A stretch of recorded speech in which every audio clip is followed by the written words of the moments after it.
To our sponsors, Nyaradzo Group, Old Mutual Insure, Bright Insurance Brokers, Mukeri, South, Waikari, Doves, and Emeritus Re. Can we all give them a round of applause?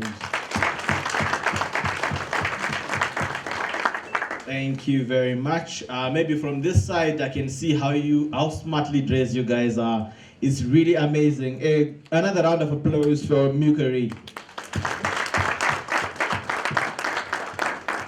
Thank you. Okay. Dr. Dennis Magaya is the Rubium CEO and founder. Rubium is a Pan-African business consultancy, digital transformation, and AI innovations company. He holds a bachelor's in engineering, master's in engineering, MBA, diploma in IT, PhD, and is a registered engineer. Dr. Magaya has over 27 years experience in business operations, strategic planning, and ICT. He is a leading digital and AI strategist for organizational transformation in the region. Dr. Magaya started his career in South Africa before working SADC region, the UK, and Australia in insurance, banking, retail, broadcasting, telecoms, local government, and energy. I'm not sure there's a place where he didn't work, eh? The whole list is here. He is driving successfully implementation of the AI-powered digital transformation and business models for listed companies. Rubium develops innovative solutions using robotics, process automation, and AI. Ladies and gentlemen, can we put our hands together as we welcome Dr. Dennis Magaya.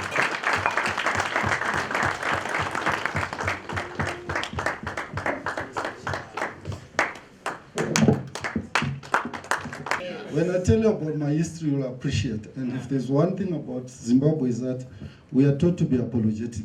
Yeah. Why should you be apologetic? You wake up every day, you go to school, you work very hard, you want to be very good, and when you're given a bigger audience, the first thing you do is to apologize for who you are. No, I won't do that. So I was asked to do a motivational speech. I've never done that. I took it to mean freelance. So I'll do that as much as possible. Every other second week, I'm invited to speak somewhere. And the audience, some are boring, some are excited. Last week I was in Gaborone. Man, I lit up that place. You should have been there, you should have been proud. But the thing I find about Zim is that, you know, when you do transformation for an organization, if you move 3 steps forward and then you leave them, they relapse. You know, they've been 30 years at this point B.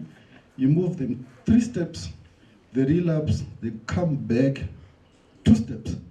The danger is they are neither here nor there. They are actually worse than where they started. And they start blaming your transformation because they were better off before. Have you noticed that? Now, the problem with the Zoom is a lot of the presentations just don't make sense. I think we've been put in this big political thing that things in Europe don't quite apply.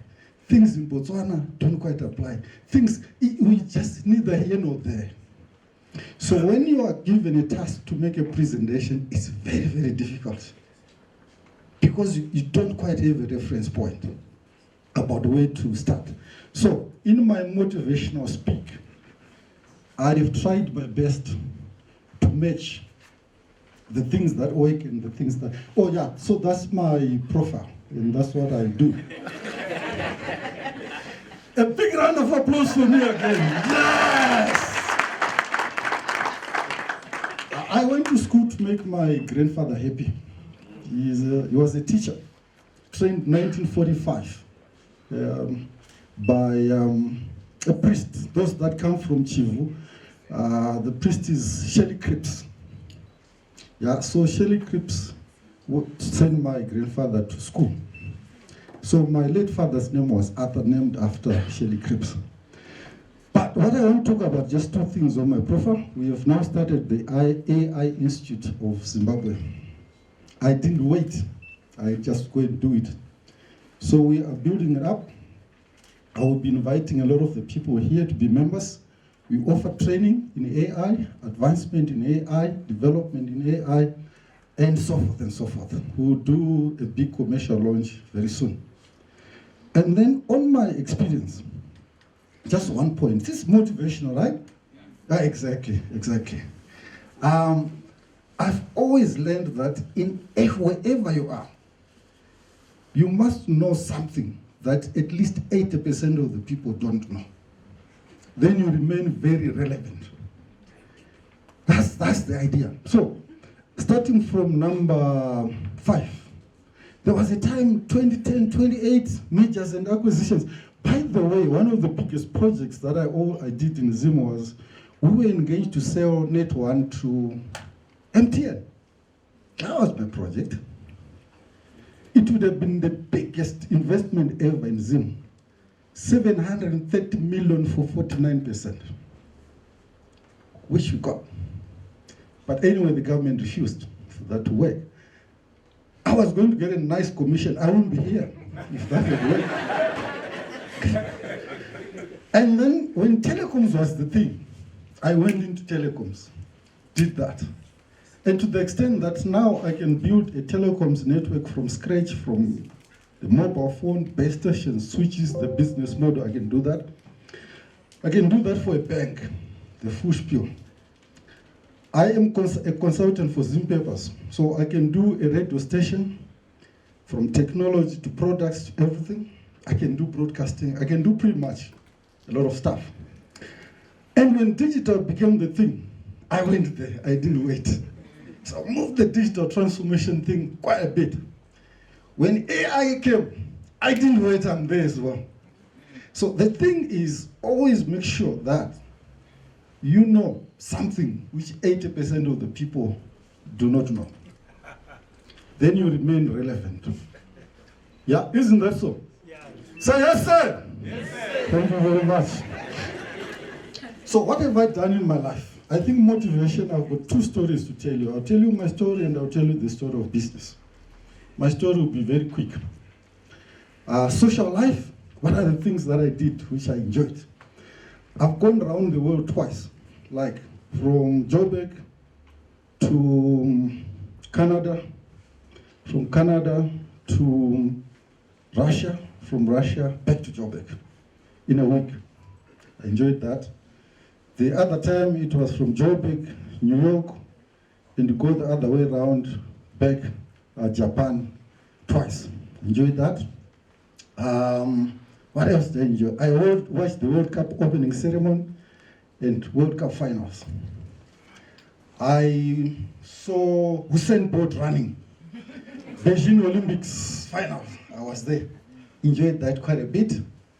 I used to love Formula 1. I've been to 8 races live to watch. I built a church for my community, full, although I don't do the church.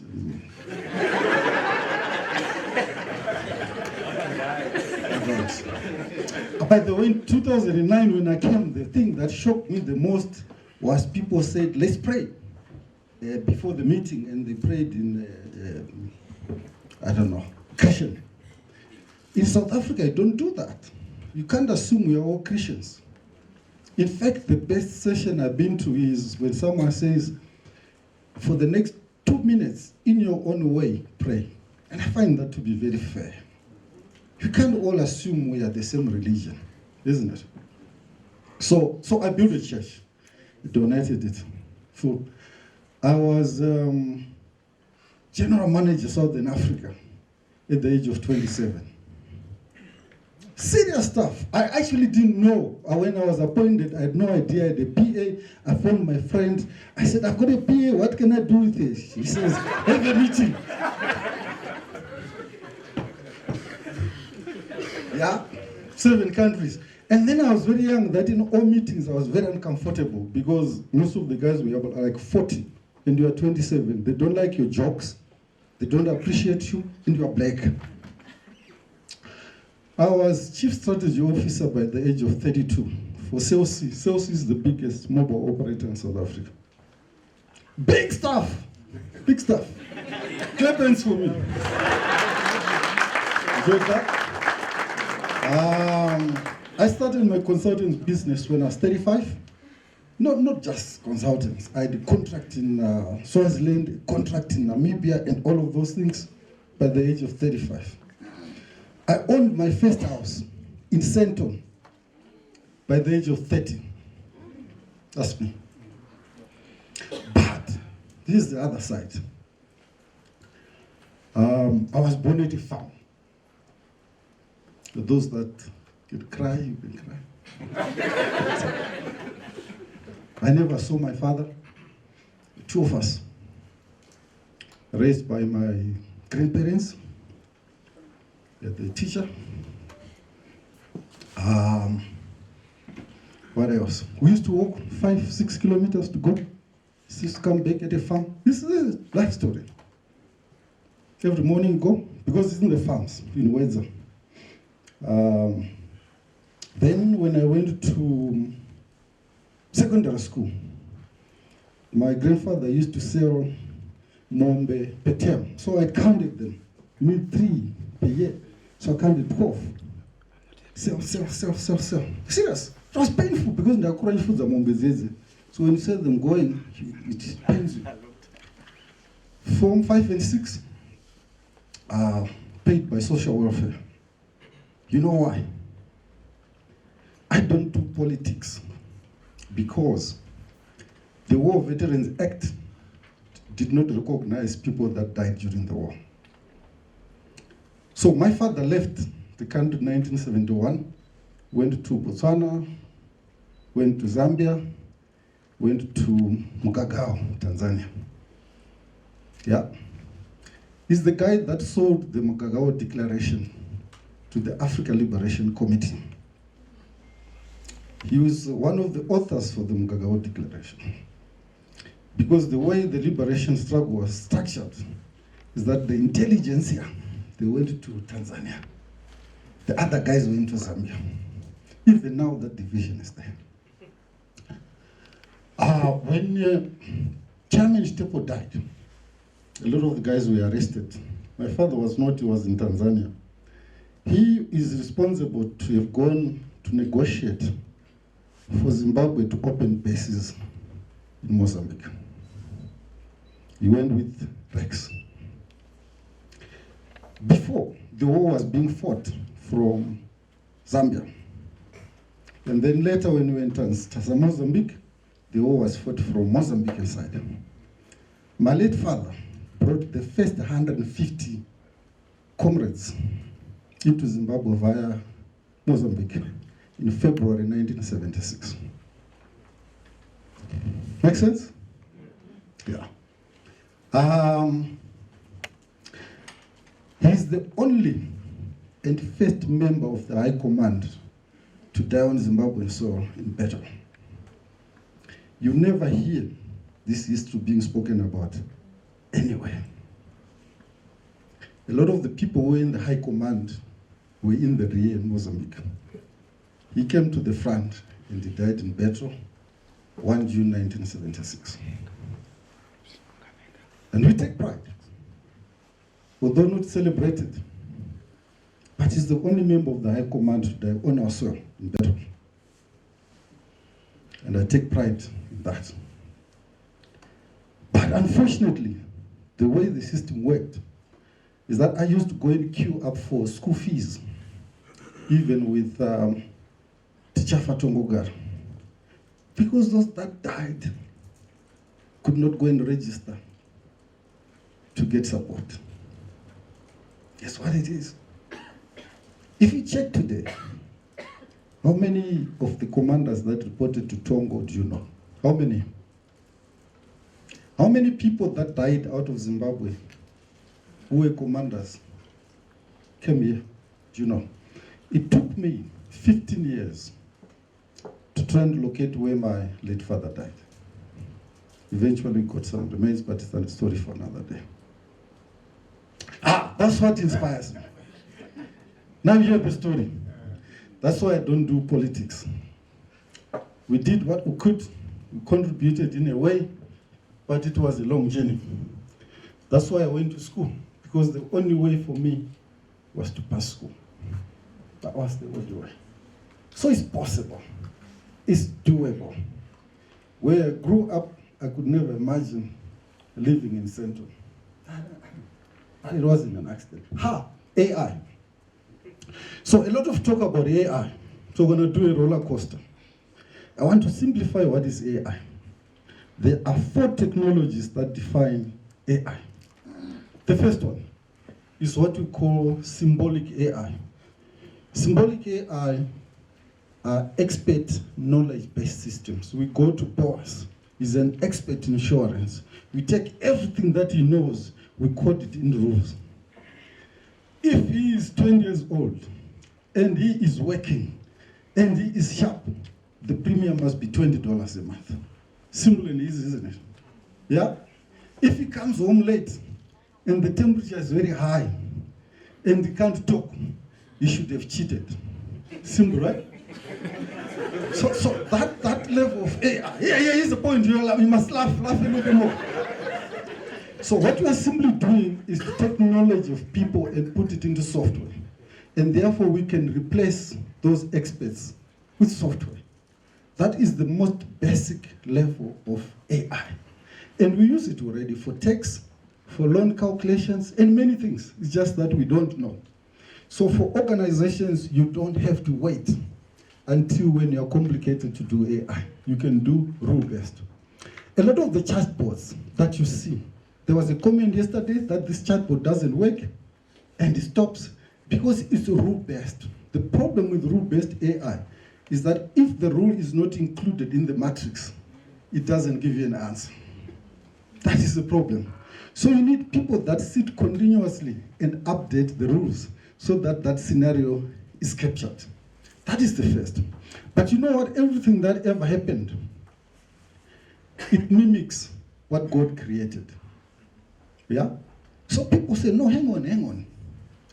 This thing you're trying to mimic human beings. Let's go back to the basics. How are children taught? How are human beings taught? Because we are trying to mimic a human being. When you grow up, how are you taught this is fire? Generally, we are taught using our 5 senses. If you can hear it, you can smell it, you can taste it, you can see it, it must be it, isn't it? Yeah. If you can touch it and it's hot, you can see the flame. Yeah? Then it's fire. So what if we create a computer which is able to mimic the 5 senses? We give it data. If it looks like this, and tastes like this, and smells like this, then it must be it. That is now machine learning. We are now creating a computer that mimics human beings through machine learning. All we are trying to do is to mimic the 5 senses and take a picture of Maseko, take an audio of Maseko, take perfume of Maseko, take anything about Maseko, we push it into a computer, and we tell the computer, whenever you see this picture, you see this video, you see this smell, you hear this sound, it's Maseko. That's machine learning is simple.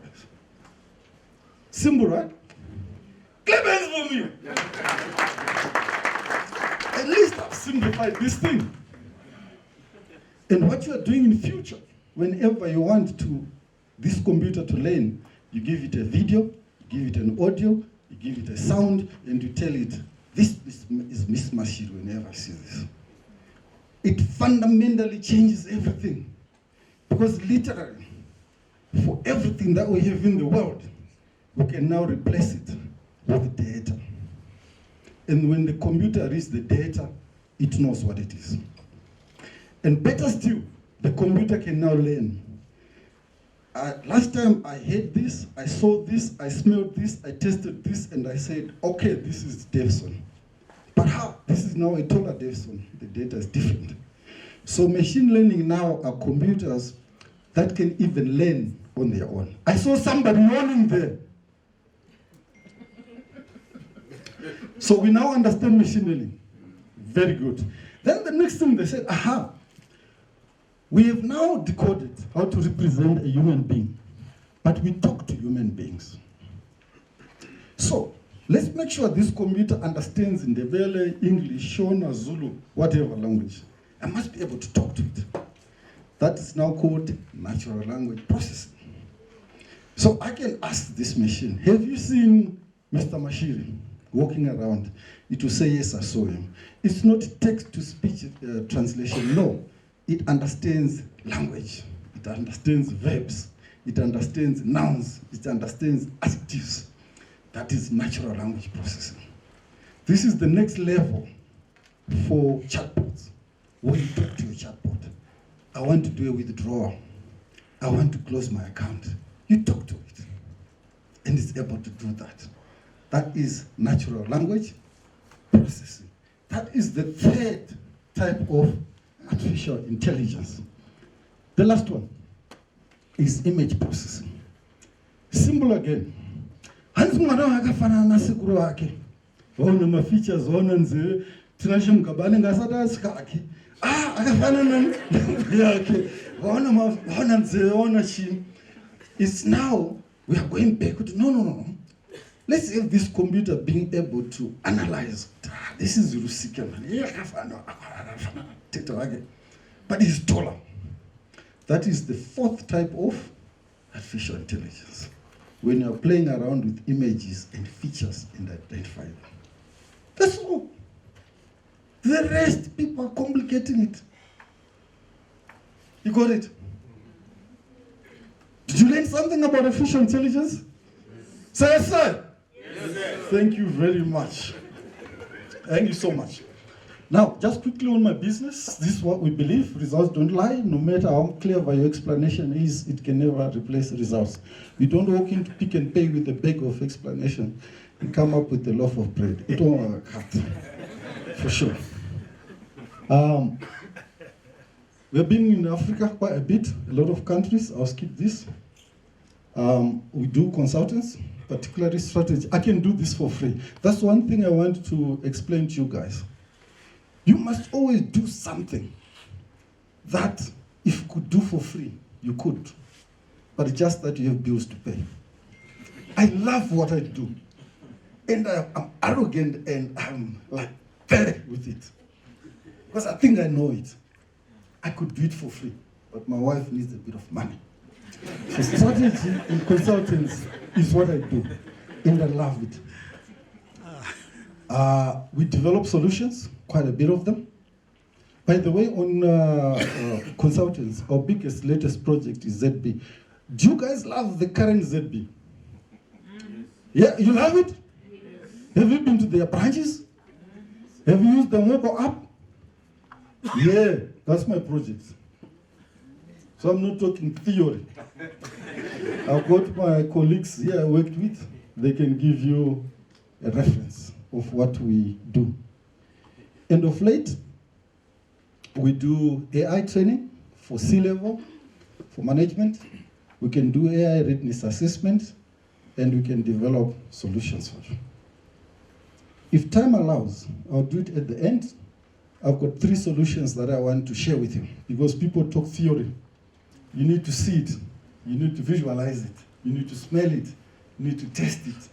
So right at the end, I'm going to show you 3 solutions that we have developed. Mutu is a corporate solution, and then an education solution and robotics process automation. I'll do that at the end. So, I was asked now, this is the core of my presentation, to do a motivational chat. And I thought the best is to tell you a story about 3 men. 3 men, one of them is a CEO, Mr. Moyo. Remember, mates Zema number stories, if you did them, whenever I have Mr. Moyo, those mates were very complicated. Picked Mr. Moyo. And then there's a farmer called Chikonas. Chikonas is a shortcut for Chikona Mombe. You know, on Chikona Mombe, these are the owners of the war. To the extent they go to, you know, Joseph, Nana Abraham. Angaro anachikona ma.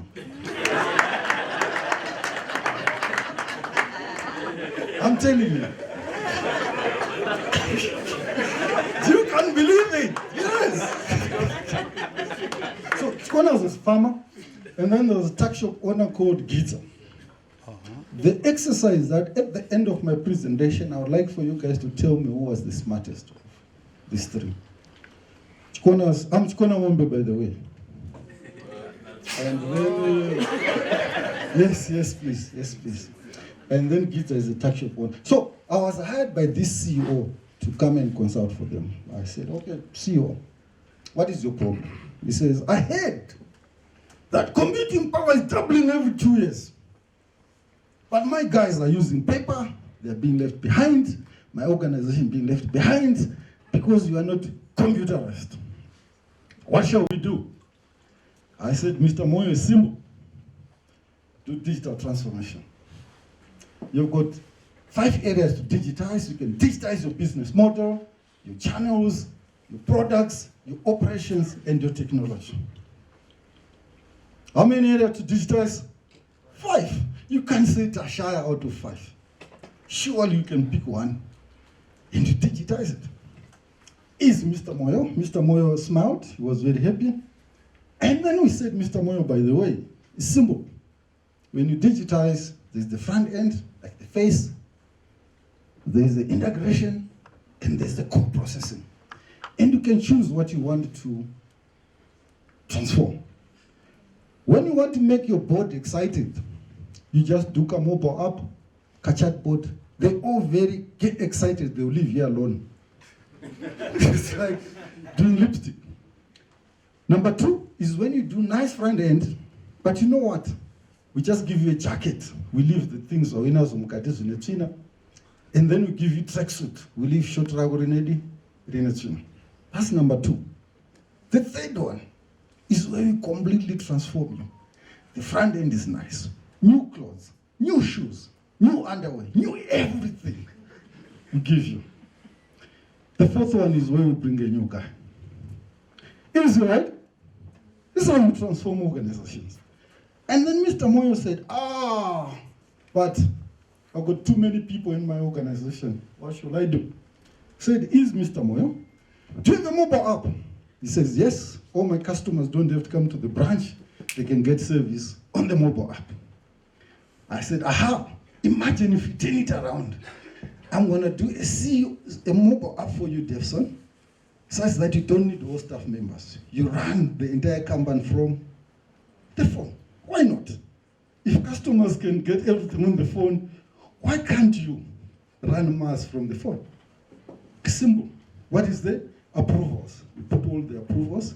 What is the meetings? You put meetings. What is the decisions? You put decisions. Get rid of everybody. Run it from the phone. Half the guys here won't be here. And by the way, Mr. Moyo, are you aware that your branches are 15 times more expensive than your mobile app? And your call center is only 4 times more expensive.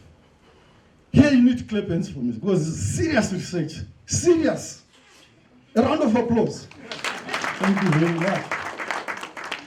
But in the new world now, it's no longer a call center. It's a service center. Everything that happens in the branch must happen in the call center. Underwriters and all sorts of people, such that you can close all branches and run from a call center. It's possible. Why not, Mr. Moyo? Then you've got an option. Whatever you want to close and whatever you want to run. He was pretty excited. He says, but I attended the conference in Joburg. They were talking about big data, and big data. I don't have an idea what is big data. I said, Mr. Moyo, is big data is data that can fit on a memory stick. That's how you define it. When you put videos, you put audios, you put everything, that's big data. He says, but how do I run that? He said, no, it's easy. You need to, in your organization, to do data transformation. Remove all papers, remove everything so that your organization is data-centric. You was following. Ha! Shocker, he says, but I also heard that every 2 years, the half-life of my team's experience and skills goes obsolete. A lot of people here, you are liabilities to your companies. Half of what you are calling experience is obsolete. How do we see it? Company making losses, company losing customers, companies getting dead. Because every 2 years, half what you know is no longer relevant. And you, and you, and you. This is very worrying. This is why I transform myself. And boss, half of what you have the last 2 years. And how are you protected? There was a presentation yesterday. We get protected by regulation. We get protected by minimum requirements. So other people don't get in the industry because we are protected. But actually, every 2 years, half-life is zero. This is why as a country, you get left significantly. I said it's easy. Thanks for Patrick, we presented this. There's chief commercial officer, chief marketing officer, chief technical officer. These are useless things. And underwriters. I don't know what underwriters should be called, but you need a chief intelligence officer, chief AI officer, a business model designer, a data scientist, and many other things to make this work, isn't it? But even in your exco, 70% of the biggest companies in the world, they lack board with technology understanding. Many CEOs, many companies, they lack technological understanding. I'm an engineer by accident. I didn't tell you. I didn't choose to be an engineer because of my background. From grade 7, 2 units, me, English and maths, but that's nonsense. The biggest nonsense ever in this country was the education system. When we got independence, who was our minister? Dr. Mtumbuka. Guy, problems cannot be solved at the level at which they were created. He was a product of colonization. 85% of our education system was owned by missionaries. And our identity was deleted. Our religion was deleted. In fact, Africa is the only continent where we use imported religion. And I say it with respect. So, education is where we should have fixed it, so that we have heritage-based education instead of this color. So I got 2 units, we're doing English and maths. Nonsense. Here is a conference, we are all Zimbabweans who speak in English. Look to the left, look to the right. What is Zimbabwean about you? What is Zimbabwean about you? And you and you. It's just the geography. Nothing. Go to Botswana, you see this is a Botswana. Go to Zululand, you see this is a Zulu, isn't it? Dress and culture is what makes a person. So, Form 4, I do my A's. Wow, wow, wow, wow, wow. All of them.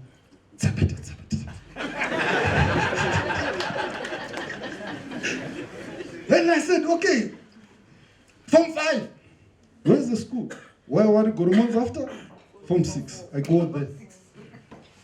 What's here? They said, those that have got many A's will do MPC, maths, physics. I said, debate. Gave me that. When they use it. Hey, what's here? And those were my points. They say, when in the electrical engineering, I didn't pay. When we went to universities, the first time when NAST was opened, I had a shocker. Because those that had huge points would go to UZ, those that couldn't qualify to UZ, they would go to NAST. I go to Anglo-American, I'm in the same department with this guy who went to NAST. I'm saying, hey, this boy's right, bro. How can we earn the same salary in the same place? So it was only third year when I said, what is this electrical engineering thing? They said, okay, you can work for ZESA and Tel1. I said, okay. And then Mr. Moy, I'm almost done with Mr. Moy. He says his problems he had that mobile internet is the thing. But the problem is that Until when you have cheap and affordable data, you're not going to go anywhere. This actually constrained to a lot of the discussions we have here. Of course, we say internet penetration 60, 70%, but hey, no, he has got 5 phones, 6 phones. I guess it's 50. Until when we have affordable, high-quality data, then digitization won't cut. I said, Mr. Moore, I've presented this quite a bit. Life has changed. You know Maslow's hierarchy of needs. You need this, you need this, you need this. Nonsense, you need everything. Life cannot be hierarchical. You need everything. To the extent the biggest fight everywhere is the battery charger. In the car, at home. And I even warned Mr. Moyo that when you go and see policymakers, ministers and the like, they may not even give you an ear. Because the incremental benefit of innovation is small, that we focus on roads, dams, water, big infrastructure projects. Colleagues, my presentation is very tricky. Sometimes you realize it later. What I'm trying to, what I'm trying to put across is that we are here trying to sell insurance. But there are bigger issues that the big policymakers are worried about. That's why I did this sort of thing. That you go then, you talk about, okay, I want to sell this one and insurance, this one. This guy, he said, yeah, if this country doesn't have dams for water, if you don't have electricity, if you don't have roads, these other innovation hubs are small little things. That's the reality of where we are. And until as colleagues, we appreciate that sort of context, things will be difficult. Second last, Mr. Moyo said, he heard about Metcalfe's law, that the value of the network is proportional to the square of the elements. Those that didn't pass maths will struggle with this part. When there are 4 elements, the value is 16. When there are 5 elements, the value, that's why the Equinix get bigger.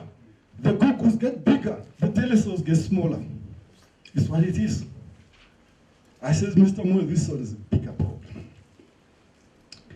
You can go digital with platforms, is what Lance was saying. But our problem is numbers. We don't have population. We are told to do 2 kids, 3 kids. That's rubbish. 1, 0. They went and gave family planning to Botswana when it had 500,000 people. That's criminal. As long as the teachers didn't tell us that why is 1 + 1 equal 2 is bigger than 1. Why is $10 better than $2? The bigger the number, the better it is. Kana mushamenyi muri 10. 5 wakaita marombe vamwe 5 vanodi. It's a fact, guys.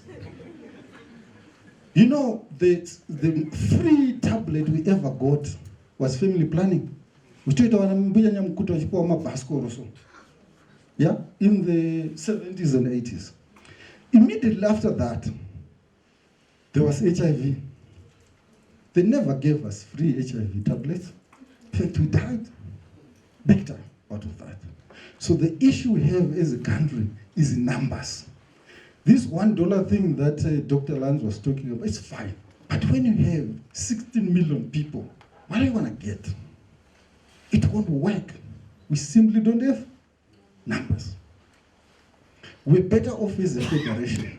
Zimbabwe, Zambia, and Malawi, one country. Then we have got numbers. And we also need the sea to access Mozambique. I always say this in my talks, and this is just me. If I had a way to fix this country, I would invade Zambia and Malawi, create one country, and 40. And by the time I have 50, 60 million people, UN will say, Taurana, there's a better solution to this thing. So you need to have numbers. Don't buy this nonsense that children are expensive. No. You look around everywhere, count the CEOs in Zimbabwe, and try to figure out their background. You can't. The correlation between who you are and what you become, there is no correlation with how many were in your family. A fact. But we need numbers. So Mr. Moyo, he got stuck on this one. He couldn't do anything. And then he says he heard about AI, a lot of talk about AI, and that with AI, even these robots will fire us from our jobs. Say, hey, Maseko, we are sorry, dismissed. Because the robot works 24/7, it doesn't do politics, it doesn't have memory loss, it has got all these things. When you are sleeping, it's busy working, and they connive. By the way, with AI, because these things learn on their own, just like a child. You know, now you're learning on your own, you read on your own. The way AI, the power of it, is that you've got systems that can learn. In 2023, one of the engineers at Google was fired because he said, I've discovered this thing is doing things that I didn't train it. Because when it gets data, during its work, it starts to learn. And when it learns, it will make decisions even without you. That's what it is, even better decisions than you. And we're still, these things now, because of 5 cents, they're falling in love. So unlimited memory capacity. It's upgraded every now and again. When last did you upgrade your brain cell? Did you? And they don't have memory loss. Better still, they now can fall in love. They've got emotions. Because 5 senses. They are now developing artificial intelligence. Or simply put, they are call centers now that can read sentiment from your tone, from your words, from everything. I know the Econet one used to be like that at some stage. Because they are bringing emotions into these things. So they could fall in love. Then you said, Mr. Moy, I think this thing is complicated. What we need to do is to look at your vision, your strategy, then we have to redo your business model. Generally, in many companies, when they do strategic planning, they end at strategy. There was never a point in time when people say, let's relook our business model. We simply say, how do we create and deliver value? That was always off the table. Operating model, what gets done and by who? This one, CEO because in a restructuring. Always strategy ends at initiatives. Now we are being forced. Guys, I tell you, some of you that are not in EXCO, when you go back to work, you got to ask your bosses, guys, we need to relook our business model. Just look confident. You see how that guy will be shaken. So I don't believe our business model works. We now need non-linear business models that can adapt. The world has changed. You see how your boss will react. You go and Google a little bit to see what the business model is. But the point is, the world has now changed because of that. So I then asked Mr. Moyo, what are the 2 things that you want? He says 2 things. Agriculture. I want to finance them. I want to ensure that sector, because 15% of our GDP is from agriculture, 70% of jobs, raw materials. That industry I want to be in. Secondly, informal sector. I want to formalize them, all of them. Because 80% of our economy is informal sector. If you can fix for me these 2 areas, I'm happy. Doesn't it make sense? Yeah? And then I said, Mr. Moy, okay, you go for prayer, I go look for solutions for these things. But when you go for prayer, just bear in mind that the church has been disrupted as well. The cathedral is no longer the place to go. You pray on your TV, and if you want blessings, you touch the screen. So I then went to Chikonas. I said, Chikonas, I'm here to try and connect you to the CEO who is not funding you. What do you like? Chikonas says, nice, man. Even Zim, the population will be 20 million by 2050. And I heard that by 2050, if food production does not go up by 70%, the world will run out of food. In fact, in agriculture, there are 2 things, food and cash. So, food, easy. I also heard that 75% of our food comes from 12 plants and 5 animals. Guys, I'm giving you good stuff.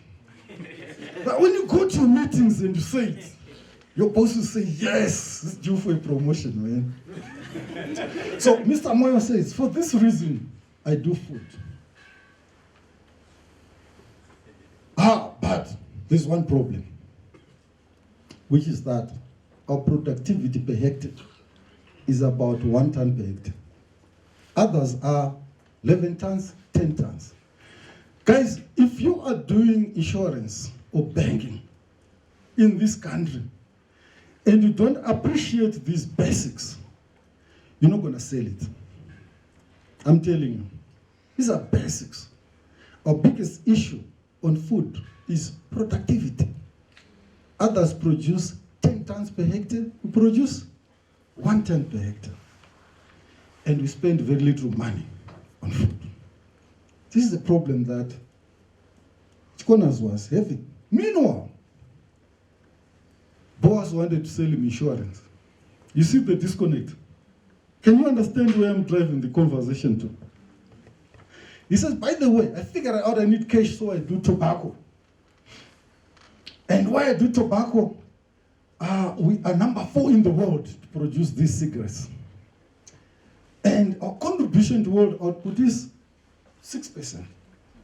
And the total value of Forja is 850 billion.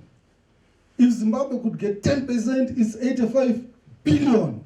If Zimbabwe would get 1%, it's 8 billion. If we would get 0.1%, it's 800 million. If you would get 0.01%, it's 8 million. So this is the game. You get it?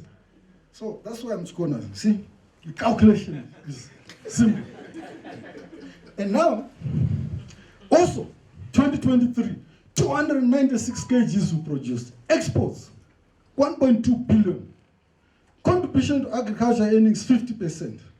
And my landlords, you know, after land reform, 240,000 people were given these things. And the 100,000 of us contributing 50%, so 163 kgs came from us. You see the maths. This is what you need to appreciate before you start selling your insurance products, colleagues. This is the motivation I thought I would give you. This is what gets corners excited when you go and see me. Then I said, okay, what is the problem then? You say, problem is, you don't need a farm to be a tobacco farm. Just as you don't need to own journalists to run media. You don't need a car, a building to own a hotel. There's also this thing that you don't need a farm to run. Do you know that? Those guys that we chased away, they don't have farms anymore. They spend the whole day garage tree town because now, as we took over those farms, we are their laborers. When you hear them talk, you say, I've got 10,000 hectares, I've got 10,000 hectares. What he's talking about is those small, we call them landlord laborers, because he gives them funding. So the land is yours, the labor is yours, I give you money, the tobacco is mine. And I sit in town. That's how the world is changed. And you need to appreciate that to function in this economy. And by the way, there's only 5 companies licensed to export tobacco out of the country. And these 38 of them are actually owned by these 5. So it's the same cycle. So if you do your tobacco, whatever you do, you do end up with these 5. Are you aware of that? All right? So then I said, okay, I get that. So what is your other problem? Says, are you aware that when you grow this tobacco, 60% of the inputs are imported? And when you grow this tobacco, 90% is exported without being processed. It's a big, big problem to the extent that the net benefit we get is only 12% from that. And our share of the 850 billion is 0.21%. That's where the problem starts. So those numbers I calculated don't make sense anymore. I hope I'm giving you something, guys, because I take pride in what I do. Remember I said, whenever you're with people, make sure that you demonstrate you know 80% of what they don't do. So people here can talk about AI, they talk about insurance, but this stuff, I'm sure you like it. I'm sure you enjoy it, Patrick. You don't smoke, I know, but it's a problem. And then the second problem is this one. That for binary piece of audio, Rodango Road 15 couldn't be say 10 tons. In other words, 10 kg of wood for a kg of tobacco. Yeah? So we are deforesting this thing. 15-20% of our forests are going away every year. To the extent that where I come from, throughout the year water is flowing. Now, it's silted. There's no water flow. Because they all flooded. The rain doesn't come. The temperature going crazy. Those environmentalists we're talking about, unless if people bring it to this level, that actually this tobacco is killing our environment. Now, when you go and sell insurance to this guy, you need to appreciate his problem. You get it? I see some people are falling a little bit asleep. I will make it lighter. I'll skip this one. So, his problem number 7 is that when the farmers are funded, the bigger ones get 10,000 per hectare. Those smaller ones get 2,000 per hectare. So it's not fair from day one. So tobacco is a smaller farmer in a value. I'll rush very quickly in the interest of time. And then, here's the biggest problem. When these small guys are selling their tobacco on auction floors, it takes at $5 per kg. But when the tobacco finally goes out of the country, it's sold at $20 per kg. By who? The 5 guys. Who are these 5 guys? You know them. Do you understand our problem, guys? If you want to go and sell your insurance, then go and sell to this guy with $20 per kg. Go talk to him. Not with $5 per kg. It's not going to cut. So I said, Connors, what are your solutions? He says, no, it's never long about Kurutu. What I've done now is they've done a smaller AI solution to make sure that I don't put more firewood than I require. It measures the temperature, it measures the humidity, it rings my phone, so I wake up, pindra moto, so I use half the firewood. Serious genius stuff. Not this complicated thing. And by the way, these guys did a little app. I can select the insurance company that I want to insure my tobacco. And then they did a small little thing so I know how much fertilizer I require and how much water I require to water. So I'm sorted there. So last trip was for 5 minutes to go to the tuck shop owner. I said, what's the opportunity? Now, you don't need a reserve bank to own a bank. I just need a tuck shop on my phone. I'm actually the branch manager, the reserve bank governor, and everything all in one. The only problem is when I do all this work, I also end up paying EcoCash, but I've done their work. But that's not the problem. It's a big opportunity for me. And then the second big opportunity I have is, I don't need all these things. I can sell peer-to-peer. It's shared. We sell to each other very quickly. Yeah? Money is moving very quickly every day. I see big opportunities there. But when you ask them, what is the problem? He says the problem is stigmatization. These guys calling me informal market. What's informal about me? I'm not informal. We've got a chairman for our association. We regulate, we meet, we've got minutes, we understand what we are doing. We are not informal. If anything, they are informal because they don't understand us. You get it? The reason why this guy became informal is because he didn't want to do the things you do. Then you go to him and say, no, I want to formalize you. How can you formalize me? Make me a better version of who I am. And they say we are unbanked. What do you mean? My bank is my mattress. I bank my money. I see it every day. They also say financial inclusion. We are included. In In fact, we have got more cash than them circulating among ourselves. We are actually very included. If anything, they are excluded from us, and they want us to go to them. And they come to us wearing suits so that they convert us to be like them. Imagine you go to church because you don't like this beer drinking. Then you come and say, Mashego, come back so that we can drink beer. You laugh at me. That's what you guys are busy doing. These guys are not informal. They know what they're doing. They are banked. Yeah? If anything, I asked him, what is your problem? He says, scalability. This thing can't scale. I can't make it bigger. And then financial literacy for the cash economy. The only difference between them and us is that they run the economy using cash and we run ours using electronic money. That's all. These other names don't mean anything. And he says, actually, he wishes he had a bureau de change because he's got so much money circulating by himself. So I said, change money. They call us change money, but we actually bureau de changes. They just haven't given us license.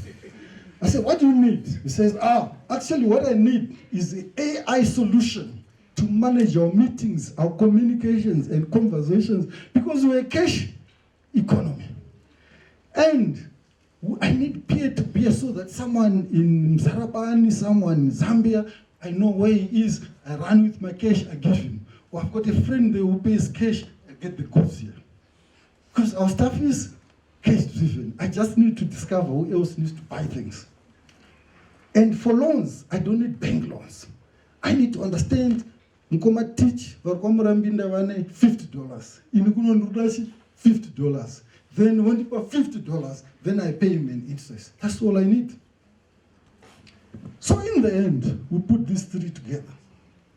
So what would you want to do? This is my last slide. Mr. Moyo said, after understanding how farming goes, I want to be a farm tech. I want to farm without land. Because I understand those 5 guys, 38 guys are making big money. And I want to make laboratory meat using AI. And then I'm going to build a tobacco factory when I get my pension. Then I'm done. Because in food and tobacco, there is money. I'm wasting my time selling insurance.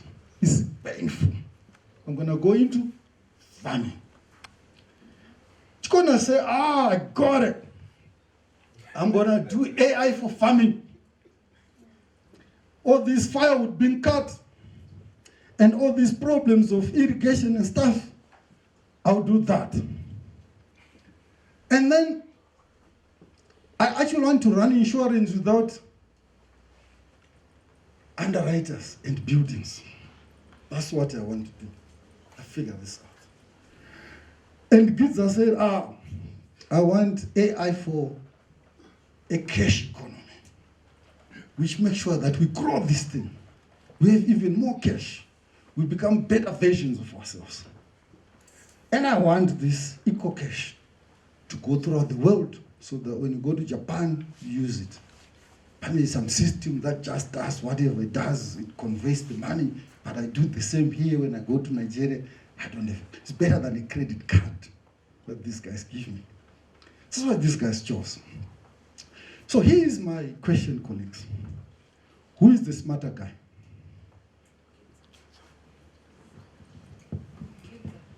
What? I think because he's recognizing where exactly the fundamentals of business are lying, and all these other problems that everybody's talking about, ideally are not, or for me, as you're speaking, are not the real problems. The issue is the cash. So how do we harness the cash? And already they've got a model that is working in terms of harnessing. So let's just make it broader and grow it. Good. So Giza improved by making better what he has got and making it scalable. Who else has got a different idea? Is Shkonas a smart guy? Any thoughts? How about the CEO?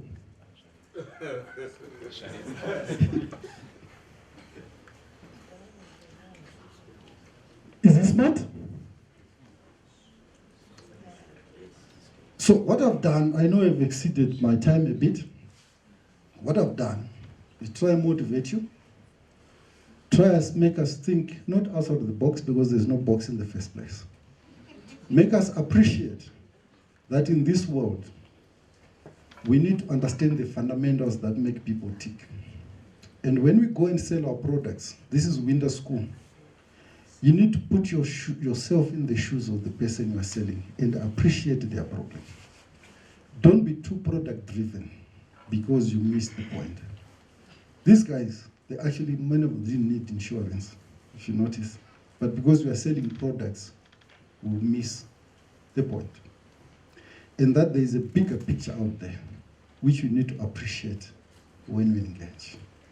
The moment you understand that and you put the customer at the center of everything you do, you come up with the right solutions.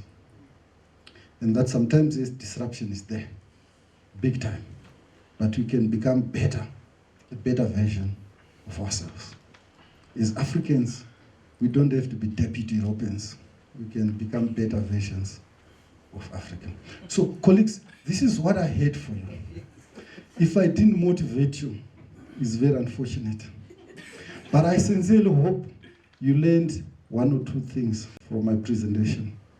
I've overrun my time. Thank you very much. I will request later on, if you want to see the demo for our products that you have, I will request a 5 minutes to show you. This is the point at which you clap hands for me. I saw some.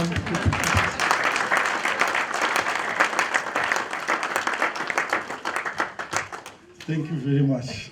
Okay, just for the next 2 minutes. Any question for Dr. Dennis? Okay, I've seen one hand. Give you a story of 3 men, Giza, Chikonas, and CEO, was exactly that, so that you begin to appreciate that the benefits of AI lies in us appreciating the issues that Giza is facing, that tax shop owner is facing, that Chikonas is facing. I think that's the first answer I give you. The second one, and the bigger thing, really, is that we're sitting here trying to teach each other about AI. Imagine there are people who are writing code for the intelligence of these models. How far backward we are. It's a shame, really. Do you appreciate the gap? We don't even know. We are saying, okay, you use ChatGPT. We don't even know how it's written and how it works and how a human brain can be converted to software. We don't know. So to answer a question, if you want to move higher, go into the areas where the right AI itself and appreciate how they are doing it. And lastly, the biggest risk of being recolonized is through AI. Our data is not being used in all of this. Yeah. The models being developed are not for us. So give it another 5-6 years, we are recolonized. That is the biggest risk. But go and do coding for AI is really the bigger McCoy. Thank you very much, Dr. Dennis. A round of applause for this presentation.